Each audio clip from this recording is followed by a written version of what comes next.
Assalamualaikum warahmatullahi wabarakatuh. Kita jumpa lagi dalam kuliah teori gelanggang. Pada kesempatan ini kita akan membahas mengenai klasifikasi gelanggang, dan pada pertemuan kali ini kita akan membahas tentang daerah integral.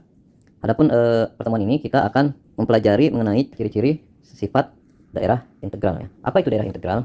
Misalkan R adalah suatu gelanggang komutatif, gelanggang R disebut daerah integral jika tidak memuat pembagi nol. Anda sudah tahu apa itu pembagi nol di perkuliahan sebelumnya ya. Jika lupa silahkan Anda tonton kembali video yang lalu ya. Jadi ketika kita membahas pembagi nol, kita sebenarnya sedang mengklasifikasi gelanggang berdasarkan ada tidaknya unsur yang menyebabkan perkaliannya menjadi nol ya. Kita waktu di pertemuan sebelumnya sudah membahas bahwa ada gelanggang yang perkalian kedua unsur tak nolnya adalah menghasilkan menghasilkan unsur nol ya.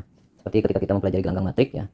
Beda halnya dengan ketika kita mempelajari gelanggang bilangan bulat. Di gelanggang bilangan bulat semua unsur tak nolnya ketika dikalikan hasilnya tidak nol. Sementara di gelanggang matrik ada yang hasil perkaliannya nol ya. Nah, ketika kita mempelajari daerah integral, semua unsur tak nolnya ketika dikalikan hasilnya tidak menghasilkan nol ya. Hanya perkalian dengan nol yang menghasilkan nol. Itu adalah definisi dari daerah integral. Coba Anda perhatikan gelanggang bilangan bulat modulo 5, bilangan rasional, bilangan real, ini semuanya adalah daerah integral. Lebih general lagi, ZP ya, dan P-nya adalah prima. Katakanlah Z2, Z3, Z5, Z7 dan seterusnya. Ketika P-nya prima, maka ZP itu adalah daerah integral ya. Itu juga gelanggang bilangan rasional, gelanggang bilangan real juga daerah integral. Kenapa? Karena semua bilangan real tak nol dikalikan juga hasilnya tak nol. Gelanggang bilangan bulat juga semua anggota tak nolnya dikalikan hasilnya juga tak nol ya. Nah, sementara gelanggang bilangan bulat modulo 6 atau kita sebut Z6 ini bukan daerah integral. Kenapa? Karena ada unsur tak nolnya ketika dikalikan hasilnya nol. Contohnya adalah, nah Anda perhatikan ya, yang ini Z6, yang ini adalah Z5. Nah di Z6 Anda coba lihat 3 bar dengan 2 bar. So, Anda cari titik temunya. Nah yang ini ya, Anda kalikan 2 bar dengan 3 bar, ini menghasilkan 0 bar. Artinya dua unsur tak nol ini kan tak nol, yang ini juga tak nol, tapi hasilnya adalah 0. Nah ini sebabnya Z6 bukan daerah integral, karena ada dua unsur tak nol, namun ketika dikalikan hasilnya 0. Berbeda dengan Z5. Ketika kita lihat unsur tak nolnya, Anda kalikan, tidak ada, kita jumpai 0 di sana, ya kan? Hasil perkaliannya, ini unsurnya yang tak nol, lalu ini hasil kali tak nolnya. Di daerah yang bakal lingkar ini, kita tidak menjumpai angka 0. Nah, ini sebabnya Z5 adalah daerah integral, karena ketika dia tidak nol, dikalikan juga tidak nol. Sementara di Z6, meskipun dia tidak nol, tapi hasilnya malah 0. Ya. Ini satu, Anda bisa lihat yang lain, yang tak nol yang lain, Anda bisa menemukan ini nih. 3 dan 4 juga nih. Nah, 3 dan 4 ini juga 0 juga. Ini 3 dan 4 ya. Lalu ada lagi nih. Ini, yang ini diperoleh dari 2 dan 3. 2 dan 3. Ya, lebih dari 1 ya. Nah, itu ya yang menyebabkan kenapa Z5 adalah daerah integral sementara Z6 bukan daerah integral. Sekarang coba Anda perhatikan sifat berikut ini. Suatu gelanggang komutatif adalah daerah integral jika dan hanya jika memenuhi hukum pembatalan. Artinya, ketika kita menemukan persamaan di dalam daerah integral, maka kita bisa menerapkan pencoretan ya di ruas kiri dan kanan pada persamaan tersebut ya. Tentu saja ketika kita punya persamaan dalam daerah integral, katakanlah tadi contoh daerah integral itu adalah bilangan bulat. Ketika kita punya persamaan bilangan bulat, ya kita bisa menerapkan hukum pembatalan. Tapi ketika kita punya persamaan matrik, kita tidak bisa menerapkan pencoretan ya atau hukum pembatalan. Kenapa? Karena matrik tadi bukan daerah integral. Begitu juga ketika kita punya persamaannya dalam gelanggang bilangan bulat modulo katakanlah 6, modulo 6 itu juga kita tidak bisa mencoretnya. Kenapa? Karena mereka bukan daerah integral. Contohnya ya, misalkan kita punya ini 5x plus 10 sama dengan 20. X-nya dalam bilangan bulat. Nah, ini kita bisa menerapkan hukum pembatalan. Kenapa? Karena persamaan ini dalam himpunan bilangan bulat, dalam struktur bilangan bulat. Dan kita tahu bilangan bulat itu strukturnya adalah daerah integral. Gimana cara menggunakan hukum pembatalannya? Ya, kita di sini ini tidak lain adalah 5x plus 2 sama dengan ini 5 dikali 4 ya. Jadi kita bisa membatalkan 5, yang 5 ini kita batalkan. Sehingga persamaannya menjadi x plus 2 sama dengan 4 ya. Nah, ini bentuk akhir ini, bentuk yang sederhana ini kita peroleh karena berkat hukum pembatalan tadi. Namun ketika di sini kita rubah, x-nya bukan bilangan bulat tetapi x-nya adalah bilangan katakanlah Z20. Nah, kalau kita x-nya anggota Z20 ya tentu saja ini tidak berlaku ya. Kenapa? Karena Z20 itu bukan daerah integral. Kita tahu bahwa unsur di Z20 itu tidak semua bilangan tak nolnya ketika dikalikan menghasilkan tak nol. Contohnya adalah 4 dan 5. 4 dan 5 itu sama-sama tak nol, tetapi ketika dikalikan hasilnya 0. Sehingga di Z20 itu memiliki pembagi 0. Sehingga ketika ini kita batalkan, ini persamaan ini tidak berlaku ya. Jadi tidak boleh kita terapkan hukum pembatalan di sini. Nah, coba kita ambil sederhananya ya. Tadi 5x ditambah 10 sama dengan 20. X-nya anggota Z20 ya. Nah, Ini di Z 20, itu 20 itu sama dengan 0. Di sini berarti 5x ditambah 10 sama dengan 0. Berarti kita tidak bisa menerapkan hukum pembatalan di sini. Kenapa? Karena di sini 5x plus 2 sama dengan 0. Ya, berarti di sini 5 tidak sama dengan 0. Supaya menjadi 0, bisa jadi yang ininya yang jelas ya. Di sini kita tidak menggunakan pembatalan karena di sini tidak ada 5. Ini 0 kita bisa kalikan dengan berapapun ya. 0 itu bisa 0 bisa berupa 0 dikalikan dengan unsur manapun. Nah, sini berarti yang 0-nya adalah x plus 2 sama dengan 0. Ini hasilnya. Nah, x plus 2 sama dengan 0 ini bukan dari hukum pembatalan, tapi dari penyederhanaan ini ke sini ya. Sementara yang tadi kita dapatkannya adalah x plus 2 sama dengan 4. Kalau di sini kita peroleh x plus 2 sama dengan 0, sementara di Z, bukan di Z20, kita peroleh apa tadi? X plus 2 sama dengan 4. Jadi hasilnya berbeda ya. Berbeda antara tadi yang di X-nya di Z dengan X-nya di Z20. Seperti itu ya gambarannya. Nah, lalu bagaimana kita tahu kalau ini benar atau salah? Ya kita buktikan. Katakanlah kita di sini ambil kita bukti tekanannya ya. Kita ingin membuktikan tekanan, artinya ketika kita punya daerah integral, maka kita tunjukkan bahwa hukum pembatalan itu berlaku. Ke kiri, Anda coba sendiri ya. Ini Bapak yang tekanannya. Ambil katakanlah A, B, C anggota daerah integral. Ya, gelanggang daerah integral dengan AB sama dengan AC ya. Maka kita punya apa? Yang akan kita tunjukkan adalah B sama dengan C ya. Nah, di sini maka kita punya AC. Karena di sini AB dan AC-nya adalah AB dan AC-nya adalah anggota daerah integral itu ya. Ini karena AB dan AC anggota daerah integral itu adalah grup, artinya berarti semuanya AB dan AC ini semuanya memiliki negatif. Berarti ada negatif AB dan negatif AC ya, anggota dari daerah integral itu, sehingga AB dan AC ketika dioperasi dijumlahkan dengan negatifnya hasilnya adalah unsur 0. Sehingga di sini kita punya AB min AC sama dengan 0 ya. Nah, di sini kita bisa distribusikan A, B min C, bisa menggunakan hukum distribusi, maksudnya menjadi seperti ini ya. A dikalikan dengan B dikurangi C sama dengan 0. Nah, di sini tadi ketika kita ngambil A, B, C anggota R, ABC-nya apa? Tidak boleh 0 ya. Ya, berarti di sini A-nya tidak boleh 0 ya. A-nya tidak boleh 0. Maka di sini kita peroleh apa? Peroleh B dikurangi C sama dengan 0. Nah, B dikurangi C sama dengan 0 artinya apa? Artinya berarti di sini B sama dengan C.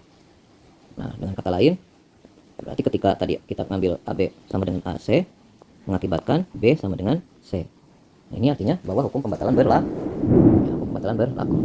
Berikutnya, Anda perhatikan definisi berikut. Misalkan R suatu gelanggang komutatif dan unsur A dan B dengan B-nya tidak 0, maka unsur B disebut membagi A atau A pelipatan dari B jika ada unsur C, sehingga A adalah hasil kali B dan C. Ketika B membagi A, kita tulis seperti ini, B garis A ya.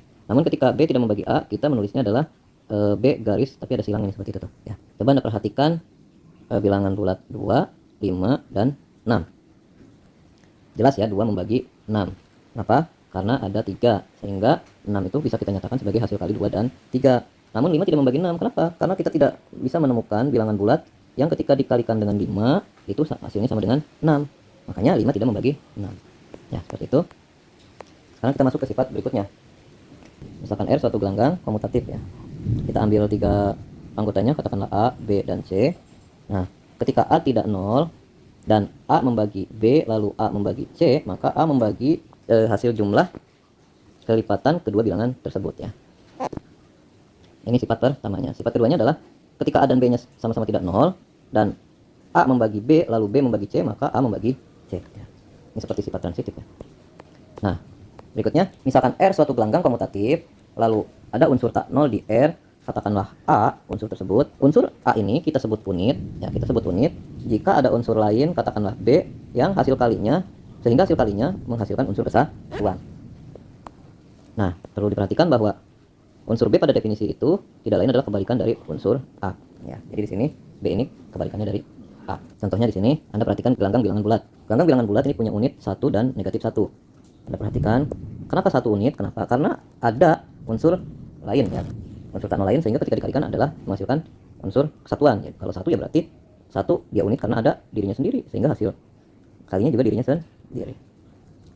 Lalu negatif 1. Kenapa negatif 1 itu unit? Karena ada dirinya sendiri juga. Negatif 1 dikalikan dengan negatif 1. Ini kan hasilnya apa? Hasilnya 1 unsur kesatuan juga. Intinya ketika dikalikan menghasilkan unsur kesatuan, dia adalah unit ya. Yang kedua, gelanggang bilangan rasional. Semua unsur tak nol adalah unit. Semua unsur tak nolnya adalah unit. Kalau kita punya kita bilangan rasional, katakanlah A per B anggota dari I.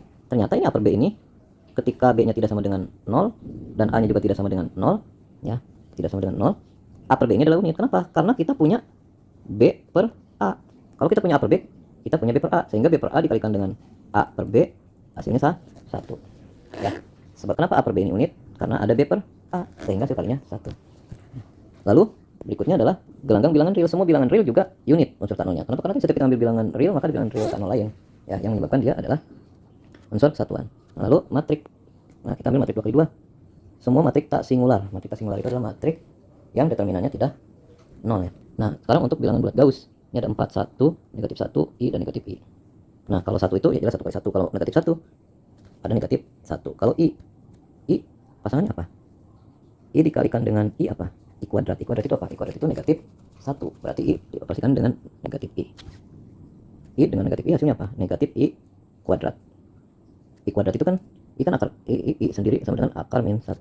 Berarti kalau I kuadrat, ya berarti kuadrat itu sama dengan negatif 1. Nah, kalau negatif I kuadrat berarti sama dengan negatif I kuadrat berarti sama dengan 1. Jadi, I adalah unit karena ada negatif I, sehingga hasil kalinya adalah 1. Seperti itu. Berikutnya, misalkan R suatu gelanggang komutatif, dua buah unsur tak nol, katakanlah A dan B disebut sekawan jika saling bagi. Artinya A membagi B, juga sebaliknya B membagi A. Apa contohnya? Sekawan. Yang jelas setiap unsur itu adalah bersekawan dengan dirinya sendiri. Katakanlah kalau bilangan bulat 2 ya berkawan dengan dirinya sendiri. Lalu contoh lainnya apa? Bisa berkawan dengan yang lain, ya. Kalau di bilangan real kalau di bilangan real ya berarti semua pecahan itu berkawan dengan pecahan yang lain, ya, karena dia bisa saling bagi. Karena ketika kita ambil bilangan, pasti bilangan itu bisa habis dibagi, ya.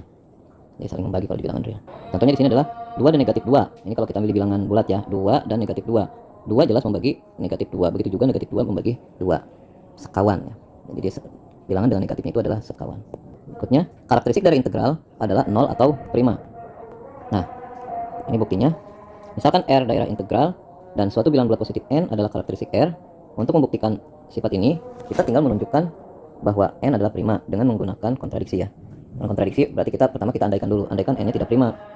Nah, maka ada R dari 1 sampai N dan S dari 1 sampai N, sehingga N adalah hasil kali R dan S. Karena N karakteristik dari R, maka kita punya N kali 1R adalah 0R. Lalu karena N itu adalah hasil kali R dan S, kita punya penyamaan seperti ini. Sehingga kita turunkan, kita menjadi punya R dikali 1 dan S kali 1 sama dengan 0. Nah, ini artinya kita akan punya R kali 1 sama dengan 0 atau S kali 1 sama dengan 0. Kenapa? Karena R-nya daerah integral. Ya, salah satunya atau keduanya. Dua kemungkinan tersebut menimbulkan kontradiksi, ya. Ini akan kontradiksi. Dengan N adalah karakteristik dari R. Artinya N itu bilangan bulat positif terkecil yang memenuhi N kali 1 sama dengan 0.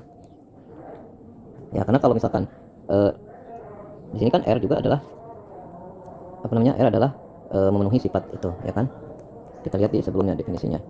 Di sini R harus lebih kecil dari N dan S lebih kecil dari N, ya. N dan S sama-sama lebih kecil daripada N. Artinya bahwa si R atau si S ini adalah nilai karakteristik, dan ini kontradiksi dengan N adalah nilai karakteristik. Sehingga pengandaian kita salah. Artinya bahwa si N haruslah bilangan prima. Nah, itu, ya, sifat yang terakhir. Jadi daerah integral itu memenuhi hukum pembatalan, dan daerah integral memiliki karakteristik 0 atau prima. Nah, ini ada beberapa latihan yang harus Anda kerjakan agar penguasaan Anda terhadap topik daerah integral ini teruji, ya. Ini sebelum Anda mengerjakan, pastikan terlebih dahulu, ya, semua materi sudah dipahami. Setelah itu baru Anda coba mengerjakan soal. Nah, sambil mengerjakan soal, diperhatikan kembali video-video yang terkait dengan soal tersebut. Nah, sampai soal itu dapat terpecahkan. Ketika soal tidak terpecahkan dan Anda sudah mengulang-ulang video itu, Anda boleh mengutarakan pernyataan Anda, ya, pada kolom komentar apa yang menjadi kesulitan dalam menyelesaikan soal-soal yang Bapak berikan tadi. Nah, jika itu sudah terjawab, tandanya berarti Anda sudah menguasai video ini. Dan jika video ini bermanfaat, silahkan subscribe, like, share, dan komen, ya. Nah, share ke teman lainnya, ya. Jangan lupa untuk menekan tombol lonceng, ya, agar Anda mendapatkan pemberitahuan jika ada video terbaru atau balasan Bapak atas pertanyaan Anda yang tadi itu. Itu saja yang bisa Bapak sampaikan pada kesempatan kali ini. Selamat belajar dan selamat mencoba. Semoga Anda dapat memahami sepenuhnya materi ini, materi mengenai daerah integral. Akhirul kalam billahi taufiq wal hidayah. Assalamualaikum warahmatullahi wabarakatuh.